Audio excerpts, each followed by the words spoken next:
Secretaria de Saúde do Distrito Federal antecipa a campanha de vacinação antirrábica para cães e gatos.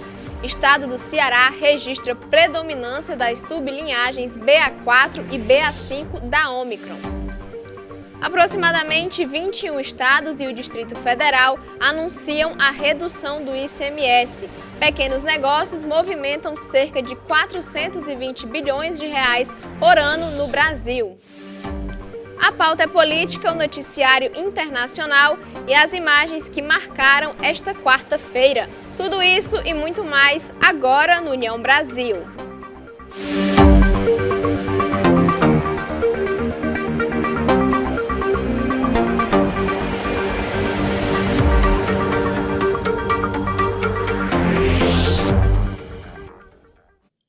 Olá, boa noite, eu sou Érica Prado e começa agora o União Brasil. A Secretaria de Saúde do Distrito Federal antecipou a campanha de vacinação antirrábica para cães e gatos após a confirmação de um caso em humano, algo que não acontecia desde 1978.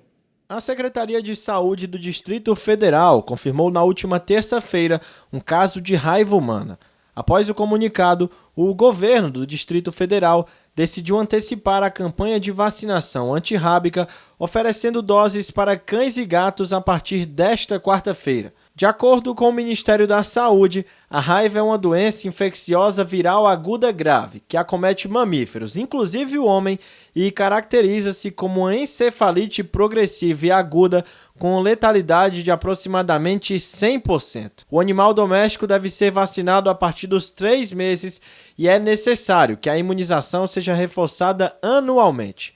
Atualmente, estima-se que a população de cães e gatos em todo o Distrito Federal seja de 345.033, dos quais 308.419 são cães e 36.613 gatos.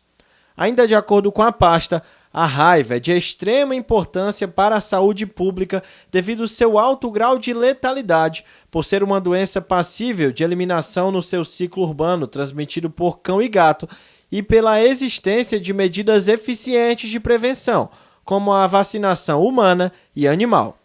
De acordo com o boletim epidemiológico do Ministério da Saúde, em 2020 e 2021 foram registrados 40 casos da doença. Nesse ano, já foram confirmados 3 óbitos causados pela exposição ao vírus transmissor. De acordo com o relatório da Rede de Vigilância Genômica da entidade, foi confirmada a predominância das sublinhagens BA4 e BA5 da Ômicron no Ceará. Um relatório da Fundação Oswaldo Cruz no Ceará identificou que o estado possui a presença de sublinhagens mais transmissíveis da variante Ômicron do coronavírus. O relatório foi elaborado pela Rede de Vigilância da Fiocruz Ceará e confirmou a predominância das sublinhagens BA.4 e BA.5. A maioria das amostras são de residentes de Fortaleza. O documento é referente a 115 amostras colhidas no período de 27 de maio a 18 de junho do Laboratório de Biologia Molecular para Diagnóstico da Covid-19 do EMOSSE. A entidade salientou que ainda que pessoas com um esquema vacinal completo ou que tomaram a dose de reforço aumentaram os níveis de proteção contra a Covid-19. De acordo com a Sociedade Brasileira de Pediatria, estima-se que em todo o país ocorrem cerca de 200 mil acidentes domésticos por ano com crianças. Esse dado se amplia em cerca de 25% em média nas férias escolares. Julho chegou e o período de férias escolares para as crianças e os adolescentes também. Férias essas aguardadas pelas numerosas possibilidades de lazer, brincadeiras e descanso e que alteram rotinas, o que aumenta os riscos de pequenos acidentes, quedas e traumas dentro e fora de casa. A capitã do Corpo de Bombeiros, Carolina Olinda, detalha quais os acidentes mais comuns nesse período de férias. Bom, um dos mais comuns que a gente vê são as queimaduras, né? Onde as crianças vão para a cozinha, tem panela quente, o forno quente. Também é muito comum quedas, né, de móveis de altura, ou então móveis virar por cima da criança porque ela está tentando subir naquele móvel. Pode acontecer também ingestão de produtos químicos, né, que ficam em ambientes baixos na cozinha, ou então a criança pode entrar no banheiro, acontecer algum afogamento no sanitário, ou em bacias onde a pessoa deixa água com panos de molho, roupa de molho. Outro muito comum também é o choque elétrico, que pode acontecer quando você deixa as tomadas desprotegidas, a criança ela tem curiosidade, vai lá, mexe, então ela pode levar um choque. Quando você deixa o celular lá na tomada, com o carregador na tomada, sem o celular estar carregando, a criança pode pegar aquele fio e colocar na boca, morder, e ela pode vir a levar um choque. A capitã falou ainda dos cuidados que os responsáveis devem ter nesse período, inclusive para pessoas que vivem em zona rural. Se puder isolar a cozinha para que a criança não consiga acessar aquele ambiente, esse seria a precaução mais ideal. Caso você não consiga, ter cuidados de quando for utilizar o forno, quando for cozinhar, evitar que essa criança entre na cozinha. Sempre que for guardar produtos químicos, e remédios também, sempre em locais elevados, onde essa criança não consiga acessar e não tenha o risco de ingerir esses produtos químicos e remédios. Sempre que for deixar roupas de molho, evitar deixar no chão ou próximo de locais que as crianças consigam acessar. Pessoas que moram em ambientes mais rurais, que acontece muito, infelizmente hoje até em ambientes urbanos também, dependendo do ambiente, pode acontecer acidentes com animais peçonhentos, né, como escorpiões, aranhas, cobras. Carolina Olinda esclareceu que em caso de emergência, o Corpo de Bombeiros está sempre à disposição. Sempre que você tiver uma emergência, nós estamos aqui para servir a sociedade. É só você ligar 193, que uma das nossas viaturas vai até a sua casa e vai te ajudar. Rosângela Cruz, que é mãe do Emanuel, de 15 anos, e do Benjamin, de 4, falou dos cuidados que ela tem nesse período. A gente tem todo o cuidado de manter sempre as tomadas vedadas. Aqui na varanda, a gente teve o cuidado de mandar botar a tela, né, de proteção, para ele brincar à vontade aqui. Desde dele criança, a gente tem esse cuidado com as tomadas, com a escada. Rosângela ressaltou ainda dos cuidados fora de casa. Quando sair com ele para passear no shopping, porque é muito comum as mães nas férias levar o parquinho, levar ao shopping. Então é importante colocar no bolso da criança o número do telefone do pai, da mãe ou da tia. É uma ideia bem legal. E no próximo bloco você confere a pauta política e o turismo fortemente afetado pela pandemia de Covid-19. Voltamos já.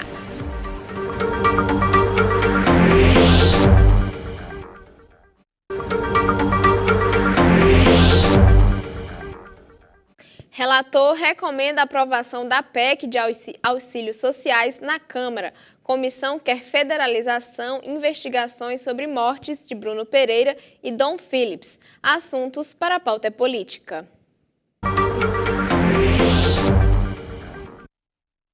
O parecer da proposta de emenda à Constituição que prevê pagamento de benefícios sociais até o fim do ano foi apresentado na noite de ontem em comissão especial da Câmara dos Deputados. A leitura do relatório do deputado Danilo Forte foi realizada na mesma comissão que analisa outra proposta de emenda à Constituição sobre estímulos tributários aos biocombustíveis, a PEC 1522. A reunião foi tumultuada e prosseguiu até o início da madrugada desta quarta-feira. Após a leitura do relatório, houve pedido vista para que os demais parlamentares possam analisar a proposta por mais 2 sessões. A comissão volta a se reunir na quinta-feira, a partir das 9 horas, quando poderá ser votada a matéria.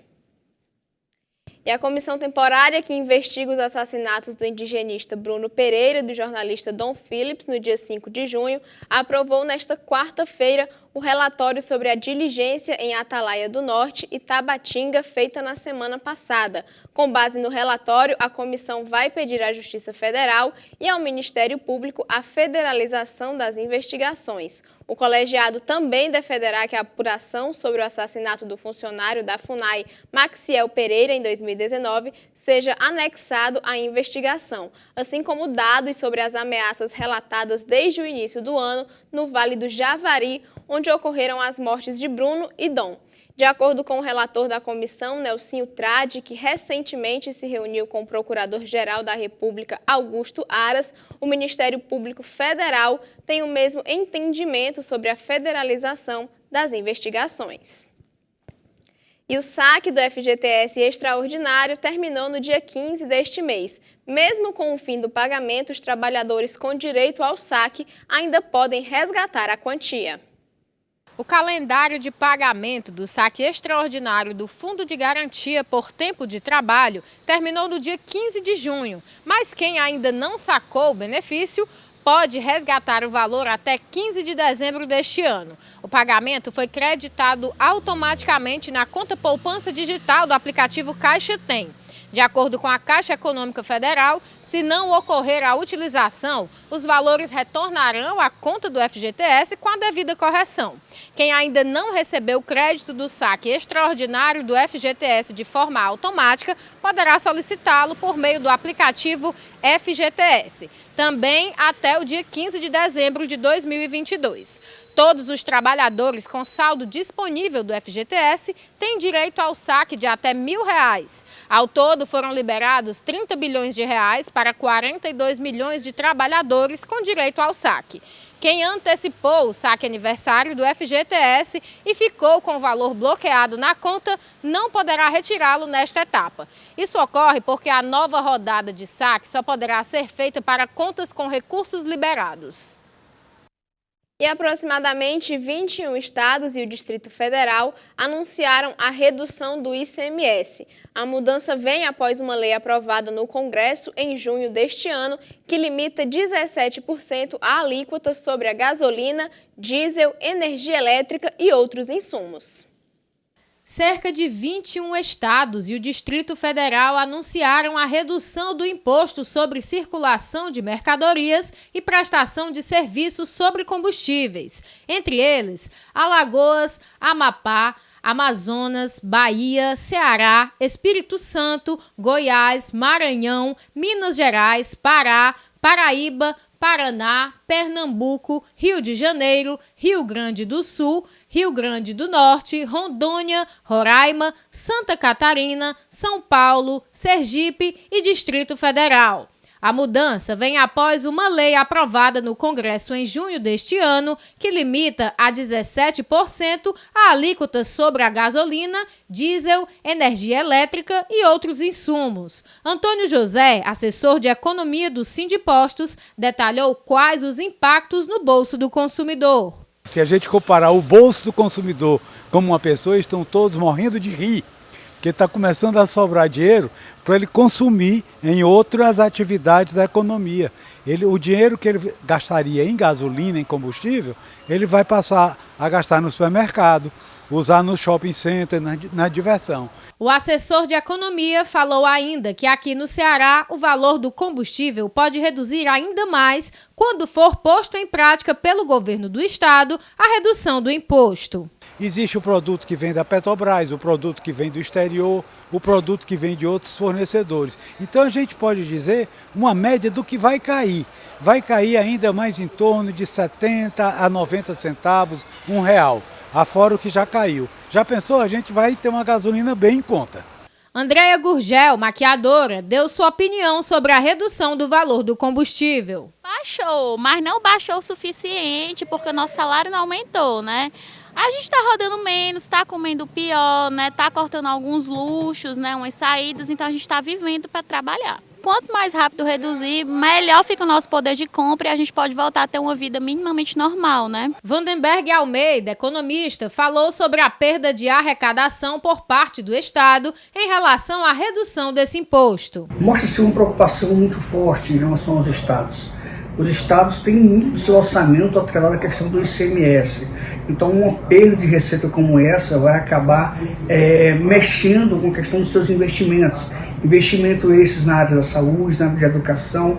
Então, uma perda num momento como esse momento de retomada da economia, onde ainda muitos setores estão se recuperando por conta da pandemia. Então, o Estado vinha arrecadando de forma significativa para poder manter suas contas equilibradas. O economista esclareceu ainda qual o impacto dessa redução do ICMS para a economia brasileira. Há um certo impacto para a economia, principalmente quando a gente olha essa questão de inflação.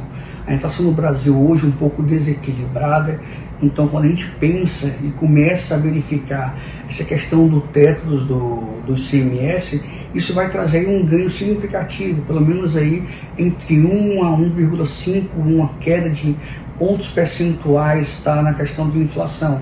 O que já é algo animador para a economia, o que é algo animador para o consumidor, somente que ele vai sentir no preço de alguns produtos essa queda muito fortemente. E segundo o Serviço Brasileiro de Apoio às Micro e Pequenas Empresas, os pequenos negócios são responsáveis por cerca de 420 bilhões de reais por ano no Brasil. Os pequenos negócios geram renda de aproximadamente 420 bilhões de reais por ano, o equivalente a cerca de 1/3 do Produto Interno Bruto, que é a soma dos bens e serviços produzidos aqui no Brasil. Segundo o levantamento do Sebrae, os negócios de menor porte injetam 35 bilhões de reais por mês na economia brasileira. O relatório analisou a participação na economia de microempresas, pequenas empresas e microempreendedores individuais. Ainda conforme a pesquisa, os MEI geram 11 bilhões de reais todos os meses, o que significa 140 bilhões por ano. As micro e pequenas empresas geram mensalmente 23 bilhões de reais, movimentando 280 bilhões por ano. Os negócios de menor porte correspondem a 30% do PIB. Um dado importante é que o número de trabalhadores por conta própria no Brasil cresceu 26%, passando de 20 milhões e 500 mil para 25 milhões e 900 mil entre os anos de 2012 e 2021.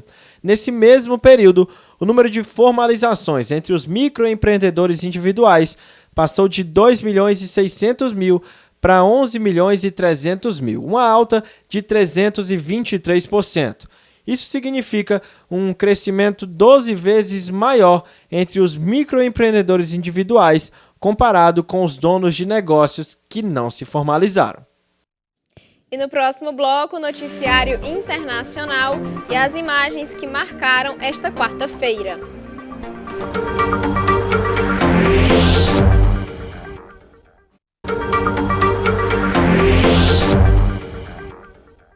Vamos conferir o noticiário internacional com as imagens da Euronews.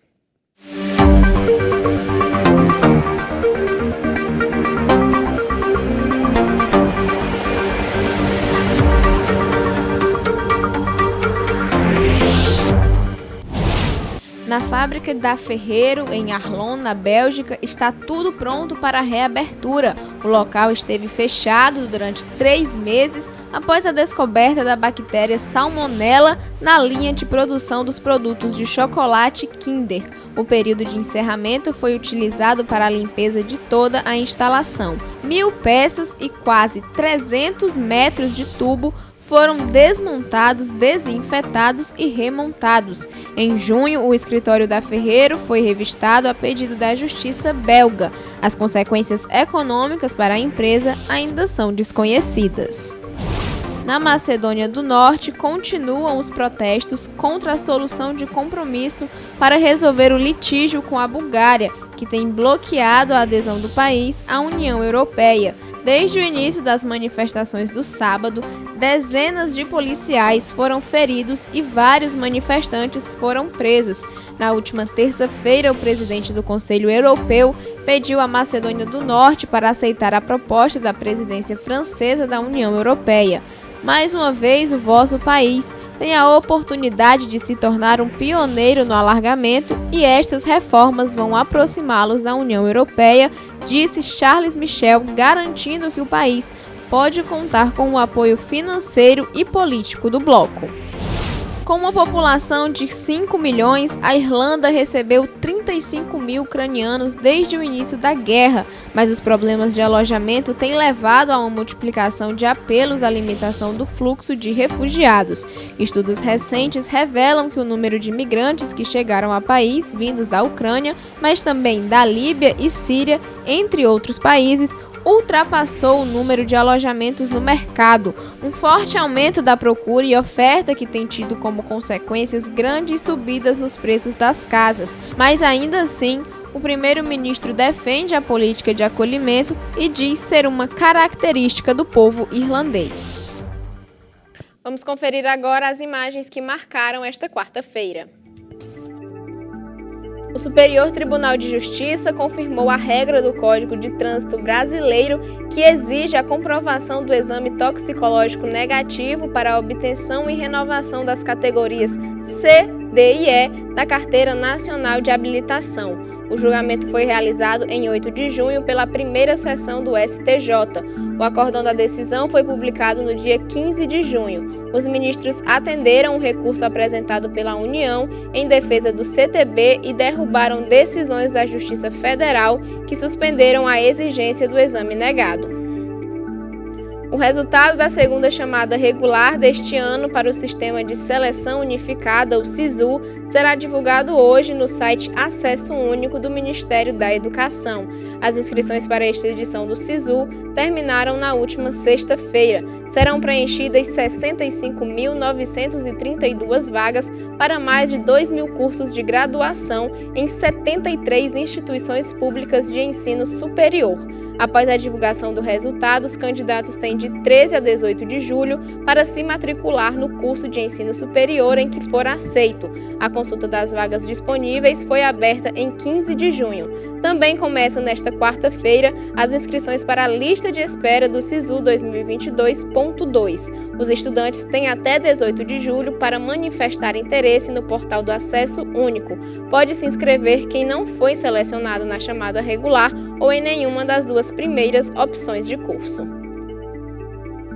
O Papa Francisco disse que quer dar às mulheres mais cargo de alto nível na Santa Sé e revelou que pela primeira vez nomeará mulheres para um comitê do Vaticano, antes exclusivamente masculino, que o ajuda a selecionar os bispos do mundo. O papel das mulheres na hierarquia do Vaticano foi um dos muitos tópicos da Igreja e internacionais que o pontífice de 85 anos abordou em entrevista exclusiva, em sua residência no Vaticano, em 2 de julho. Uma nova Constituição para a administração central da Santa Sé, que entrou em vigor no mês passado, permite que qualquer católico batizado, incluindo homens e mulheres, leigos, lidere a maioria do departamento do Vaticano.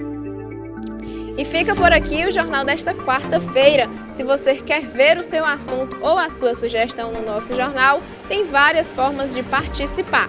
Seja pelo nosso Facebook, Instagram, WhatsApp, nosso canal do YouTube ou nosso e-mail jornalismo@redeunião.com.br. Sua sugestão pode estar aqui no União Brasil.